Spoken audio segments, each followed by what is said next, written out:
क्या आपको भी सपने में मरे हुए लोग दिखाई देते हैं? किसी को अपने मरे हुए पिताश्री सपने में दर्शन देते हैं तो किसी को अपनी मृत माता के दर्शन होते हैं।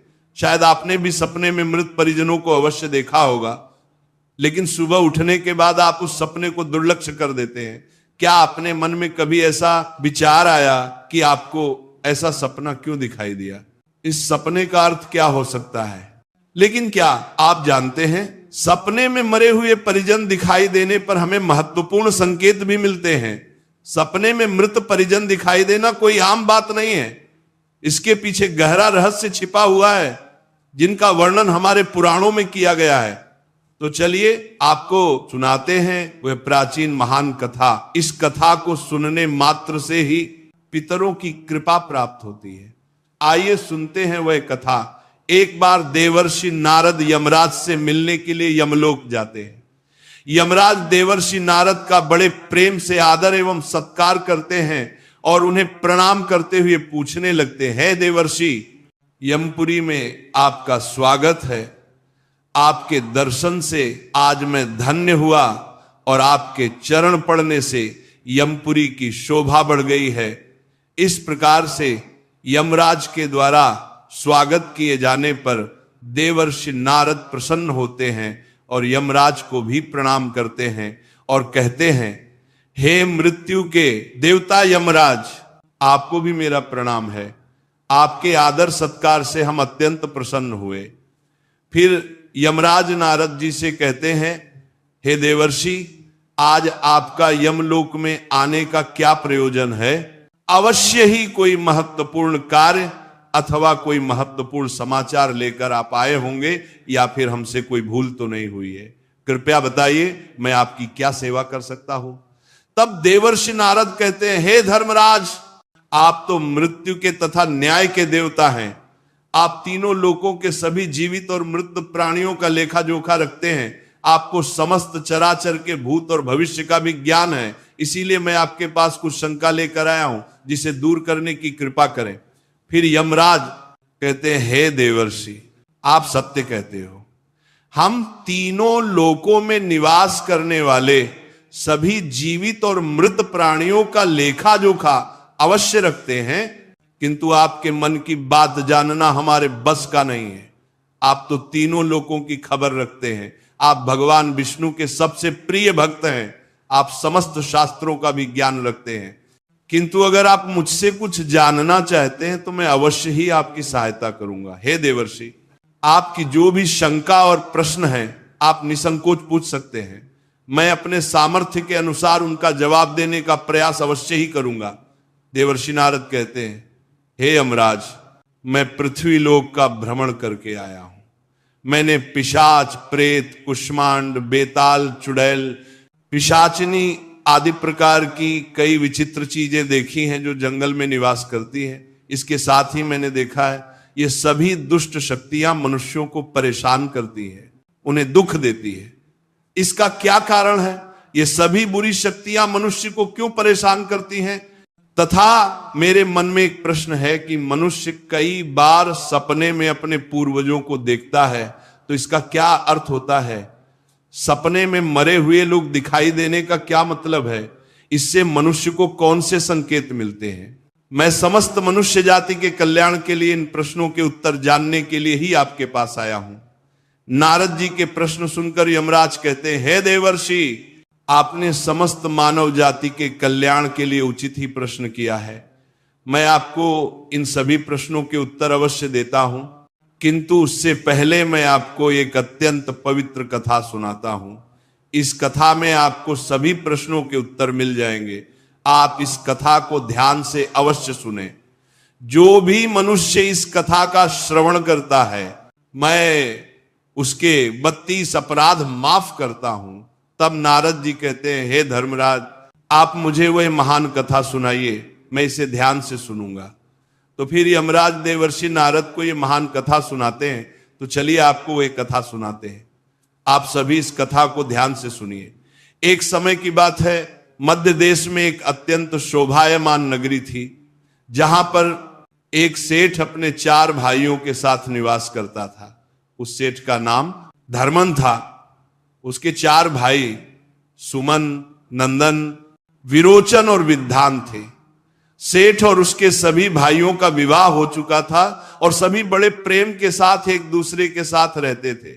सेठ के पास किसी चीज की कोई कमी नहीं थी। वह और उसके भाई बहुत मेहनती थे और मिलजुल कर व्यापार और खेती करते थे। पूरे नगर में सेठ के जितना कोई धनवान नहीं था। ये सारी संपत्ति सेठ को उसके पूर्वजों से ही प्राप्त हुई थी।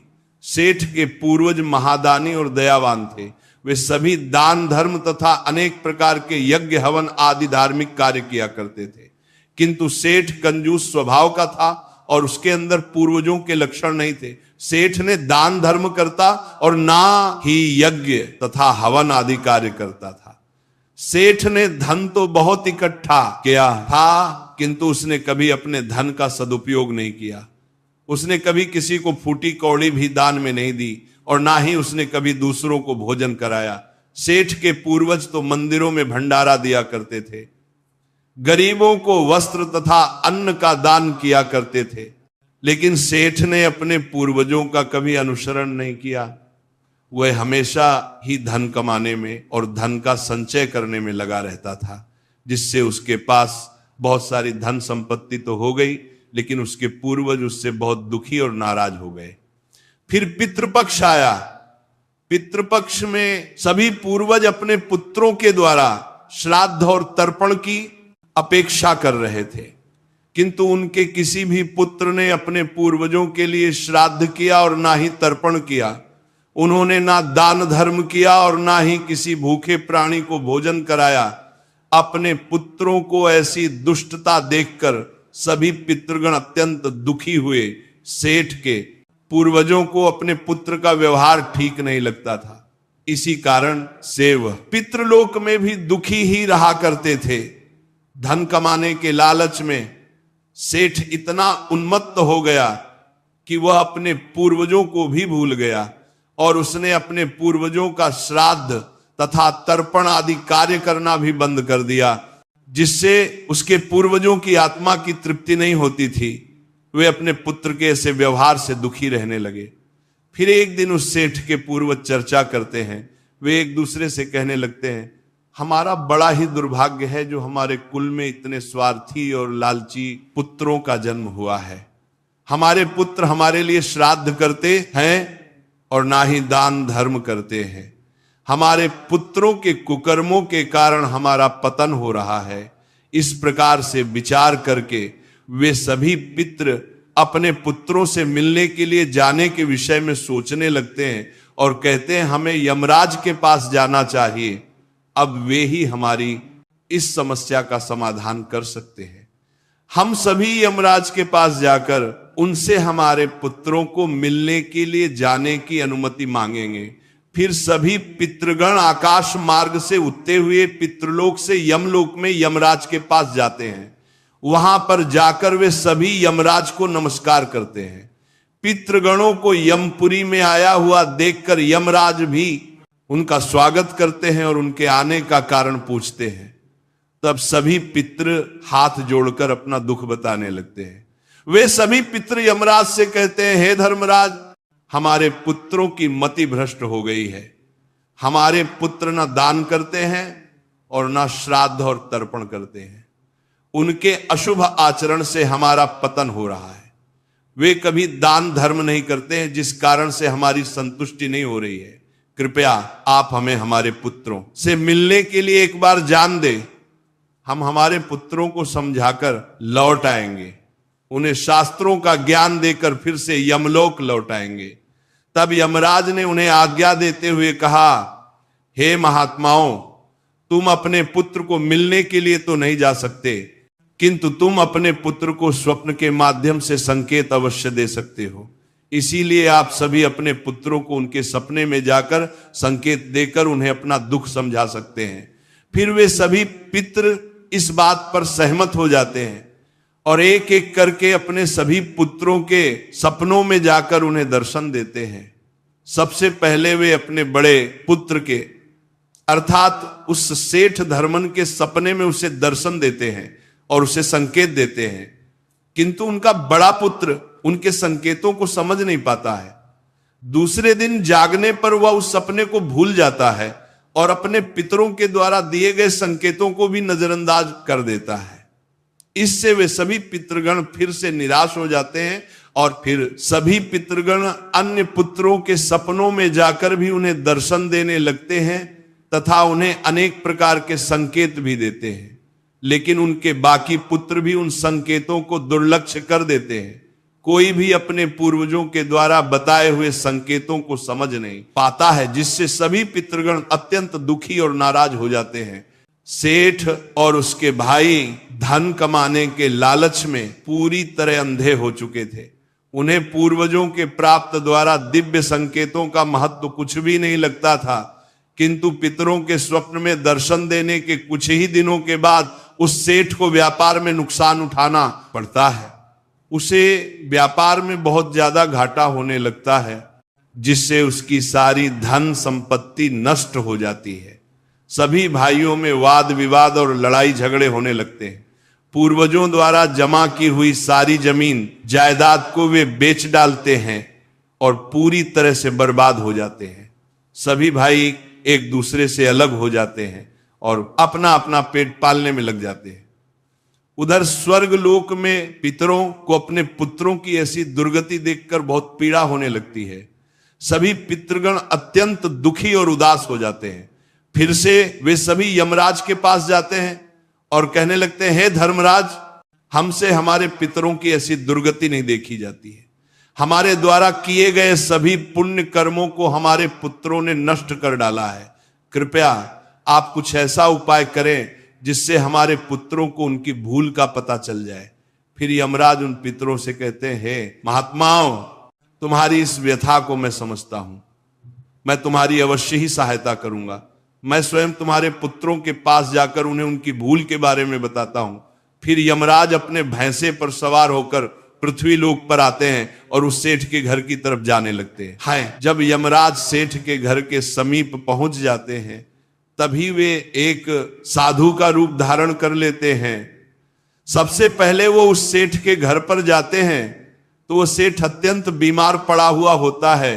द्वार पर जाकर यमराज खाने लगते हैं, भिक्षाम देही भिक्षाम देही, क्या घर में कोई है ही मैं तुम्हारे द्वार पर? एक साधु आया है जो बड़े दूर से यात्रा करके आया है, कोई हो तो भिक्षा दो, भिक्षाम देही। द्वार पर आए साधु को देखकर उस सेठ की पत्नी सुनंदा उनका स्वागत करती है और कहती है, पधारी। हे साधु महाराज, आपका स्वागत है, कहिए मैं आपकी किस प्रकार से सहायता कर सकती हूं? वे साधु रूपी यमराज कहते हैं, हे देवी, मैं भूखा हूं और यात्रा पर निकला हूं। यदि दान में कुछ भोजन मिल जाए तो बड़ी कृपा होगी। फिर सेठ की पत्नी कहती है, ठीक है साधु महाराज, आप रुकिए, मैं अभी आपके लिए कुछ भोजन लेकर आती हूं। सेठ की पत्नी के चेहरे पर दुख के हाव भाव देखकर वह साधु रूपी यमराज कहने लगते हैं, हे पुत्री, तुम्हारे मुखमंडल पर दुख दिखाई पड़ रहा है। अगर कोई गोपनीय बात ना हो तो मुझे बताओ तुम्हारे दुख का क्या कारण है? वह स्त्री कहती है, हे साधु महाराज, आप सत्य कह रहे हैं। पहले हम बहुत धनवान और समृद्ध थे। मेरे पति और उनके भाई सभी साथ साथ रहते थे, किंतु अचानक ही सभी भाइयों में झगड़ा हो गया। अचानक से हमारा सारा व्यापार दब गया और हम सभी दरिद्र हो गए हैं। ये किस दोष के कारण हुआ है? कृपया आप हमें बताइए। तब साधु कहता है, हे पुत्री, तुम्हारे घर में पितृ दोष है, इस कारण से तुम्हारे पति की यह दशा हुई है। तुम्हारे पति के कर्मों के कारण उसके पूर्वज रुष्ट हुए हैं। साधु की बात सुनकर वह सेठ वहां पर आता है और साधु से पूछने लगता है, हे साधु महाराज, कृपया मुझे बताइए, मैंने ऐसा कौन सा पाप किया है जो मेरा सब कुछ बर्बाद हो गया? मेरे भाई भी मुझे छोड़कर चले गए और मैं बीमार पड़ गया। तब वो साधु कहते हैं, हे पुत्र, तुमने अपने पूर्वजों को नाराज किया है। तुम्हारे पूर्वजों ने जो संपत्ति और पुण्य अर्जित किया था उसे तुमने और तुम्हारे भाइयों ने नष्ट कर दिया। इसी कारण से तुम्हारी यह दुर्गति हुई है। तुम लोगों ने अपने पितरों का श्राद्ध नहीं किया, उनका तर्पण नहीं किया। इसी कारण से तुम्हारे सभी पूर्वज तुमसे रुष्ट हो गए हैं।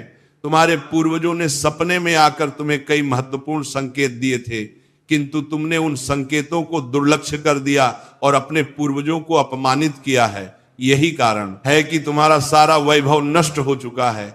इस प्रकार से उस साधु के द्वारा बताने पर उस सेठ को सब कुछ पता चल जाता है। उसे याद आता है कि उसके सपने में उसके पूर्वजों ने उसे दर्शन दिए थे। वह सेठ उस साधु से कहता है, हे साधु महात्मा, आप सत्य कह रहे हैं। हमारे पूर्वजों ने हमें सपने में दर्शन अवश्य दिए थे, किंतु हम उनके द्वारा दिए गए संकेतों को समझ नहीं पाए। कृपया आप मुझे सपने में पूर्वजों को देखने पर क्या संकेत मिलते हैं, इस बारे में बताइए। फिर वह साधु कहते हैं, हे पुत्र, अब तुम ध्यान से सुनो। मैं तुम्हें सपने में पूर्वज दिखाई देने पर मिलने वाले संकेतों के बारे में बताता हूं। साधु रूपी यमराज कहते हैं, पुत्र, यदि पितरों का उद्धार नहीं होता है तो वे प्रेत योनि में ही मृत्यु लोक पर भटक रहे होते हैं। वे भूख प्यास से व्याकुल होकर अपने परिवारजनों के घर में प्रवेश करते हैं। सुनो वत्स, अब मैं तुम्हें उन सभी संकेतों के बारे में बताता हूं जो तुम्हें ध्यान में रखना चाहिए। यमराज ने साधु के वेश में सेठ को बताया, यदि तुम अपने सपने में अपने पूर्वजों को भूख और प्यास से व्याकुल देखते हो तो यह संकेत अत्यंत महत्वपूर्ण है। इसका तात्पर्य यह है कि तुम्हारे पितृ अभी भी प्रेत योनि में भटक रहे हैं। इसका कारण यह है कि उनके लिए उचित रूप से श्राद्ध कर्म और तर्पण नहीं किया गया है। वे अब भी अपने परिवार से आहार और जल की प्रतीक्षा कर रहे हैं। यह स्थिति तब उत्पन्न होती है जब पूर्वजों का तर्पण समय पर नहीं किया जाता या जब श्राद्ध की प्रक्रिया को पूरी श्रद्धा से नहीं निभाया जाता। तुम्हारे पूर्वज स्वप्न के माध्यम से अपनी पीड़ा व्यक्त कर रहे हैं ताकि तुम उनकी स्थिति को समझो और उनके लिए आवश्यक धार्मिक अनुष्ठान कर सको।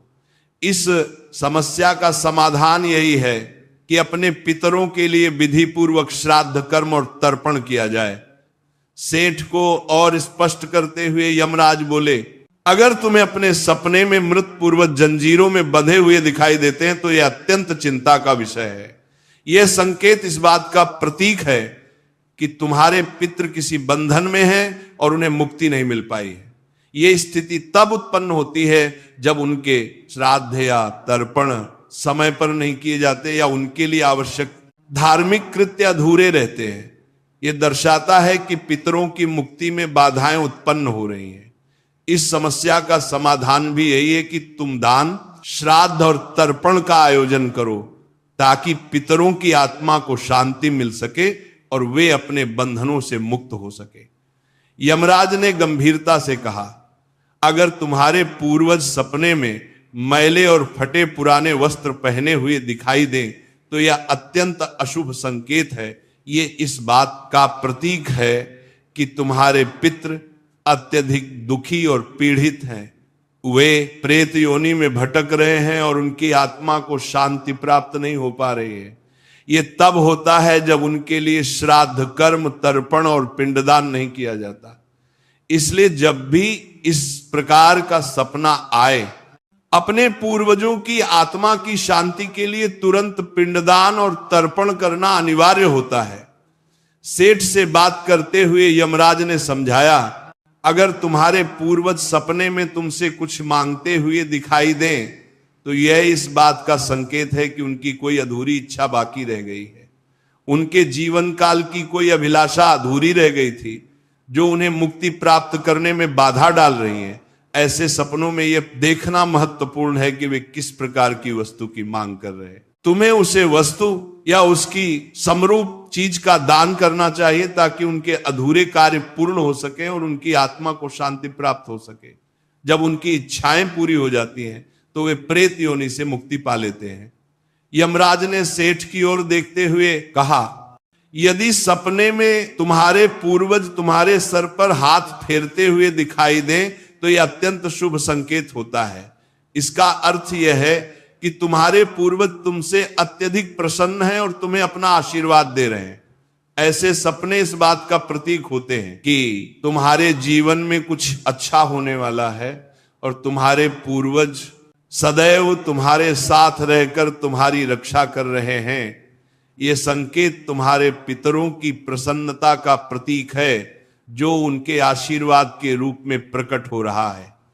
यमराज ने समझाया, अगर तुम्हारे पूर्वज सपने में तुम्हारी ओर हाथ बढ़ाते हुए दिखाई दे तो यह अत्यंत शुभ संकेत है। इसका अर्थ यह है कि तुम्हारे पितृ प्रयासों से संतुष्ट हैं और तुम्हें जीवन में सफलता मिलेगी। ऐसे सपने देखना यह दर्शाता है कि तुम्हारे पितृ तुम्हारे साथ हैं और वे तुम्हारी उन्नति और सफलता के लिए आशीर्वाद दे रहे हैं। इस प्रकार के सपने आने पर तुम्हें यह सुनिश्चित करना चाहिए कि तुम सही मार्ग पर चल रहे हो। यमराज ने चिंतित स्वर में कहा, यदि सपने में तुम्हारे पूर्वज अचानक अदृश्य हो जाते हैं तो यह एक अशुभ संकेत होता है। इसका अर्थ है कि तुम्हारे जीवन में कोई संकट आने वाला है और तुम्हें सावधान हो जाना चाहिए। यह सपना इस बात का सूचक है कि निकट भविष्य में कोई बड़ी कठिनाई तुम्हारे सामने आ सकती है। ऐसे सपनों से यह सीख मिलती है कि हमें मानसिक और आध्यात्मिक रूप से किसी भी आने वाले कष्ट के लिए तैयार रहना चाहिए। सेठ को और अधिक गंभीर होते हुए यमराज बोले, अगर सपना में तुम्हारे पूर्वज क्रोधित अवस्था में दिखाई दें तो ये इस बात का संकेत है कि वे तुमसे नाराज हैं। इसका अर्थ यह है कि तुम कोई ऐसा कार्य कर रहे हो जो उन्हें पसंद नहीं है और वे चाहते हैं कि तुम उस कार्य को बंद कर दो। ये एक चेतावनी है कि तुम्हारे कर्मों में कोई कमी है और तुम्हें अपने मार्ग पर विचार करना चाहिए। इस प्रकार का सपना आने पर तुम्हें अपने कार्यों की समीक्षा करनी चाहिए और सही मार्ग पर चलने का प्रयास करना चाहिए। यमराज ने दुख भरे स्वर में कहा, अगर तुम अपने सपने में अपने पूर्वजों को रोते हुए देखो तो ये अत्यंत अशुभ संकेत है। ये इस बात का प्रतीक है कि तुम्हारे जीवन में कोई बड़ा संकट आने वाला है और तुम्हारे पूर्वज उस संकट से बहुत दुखी हैं। ये सपना इस बात की चेतावनी देते हैं कि तुम्हें सतर्क हो जाना चाहिए और ईश्वर की भक्ति में मन लगाना चाहिए ताकि संकट से तुम्हारी रक्षा हो सके। यमराज मुस्कुराते हुए बोले, यदि सपने में तुम्हारे पूर्वज स्वस्थ, प्रसन्न और तेजस्वी दिखाई दें तो यह अत्यंत शुभ संकेत है। इसका अर्थ है कि तुम्हारे पितरों को मुक्ति मिल चुकी है और वह तुमसे प्रसन्न हैं। ऐसे सपने इस बात का संकेत होते हैं कि तुम्हारे पितृ तुम्हें आशीर्वाद दे रहे हैं और तुम्हारे जीवन में सुख, शांति और समृद्धि आने वाली है। यह संकेत यह दर्शाता है कि तुम सही मार्ग पर हो और तुम्हारे पूर्वज तुम्हारी प्रगति से संतुष्ट हैं। यमराज ने चेतावनी भरे स्वर में कहा, अगर पितृपक्ष के दौरान तुम्हें सपने में घोड़ा, हाथी, बैल या कोई विपरीत मनुष्य दिखाई दे तो ये इस बात का संकेत है कि तुम्हारे पितरों की मुक्ति नहीं हुई है और वे अभी प्रेत योनि में भटक रहे हैं। ये इस बात का भी संकेत है कि वे तुमसे अत्यंत दुखी हैं। ऐसे संकेत मिलने पर तुम्हें तुरंत पितरों की संतुष्टि के लिए दान और श्राद्ध करना चाहिए ताकि उनकी आत्मा को शांति मिल सके। अंत में यमराज बोले, यदि तुम्हें सपने में कोई जानवर जैसे कुत्ता, बैल, गाय या अन्य पशु मनुष्य की तरह बात करते हुए दिखाई दे तो यह अत्यंत विचलित करने वाला संकेत है। इसका अर्थ यह है कि तुम्हारे पितरों की आत्मा को शांति नहीं मिल रही है। यह इस बात का संकेत है कि तुमने उनके लिए आवश्यक धार्मिक कृत्य अधूरे छोड़े हैं। इस स्थिति में तुम्हें तर्पण, पिंडदान या अन्य धार्मिक अनुष्ठान करके अपने पितरों की आत्मा की शांति के लिए प्रार्थना करनी चाहिए। तब वह साधु कहता है, हे पुत्र, यदि तुम्हें भी इस प्रकार के सपने दिखाई पड़े हैं तो तुम्हें अपने पूर्वजों को प्रसन्न करने के लिए दान, धर्म, तर्पण, श्राद्ध आदि कर्म करने चाहिए जिससे तुम्हारे सभी कष्ट दूर होंगे। उस साधु की बात सुनकर उस सेठ को अपनी गलती का एहसास हो जाता है और वह तुरंत ही अपने भाइयों के पास जाता है और उन्हें साधु के द्वारा बताई हुई बात बता देता है। फिर सभी भाइयों को समझ बनने में आ जाता है कि उनके पूर्वज उन्हें सपने में आकर संकेत दे रहे थे।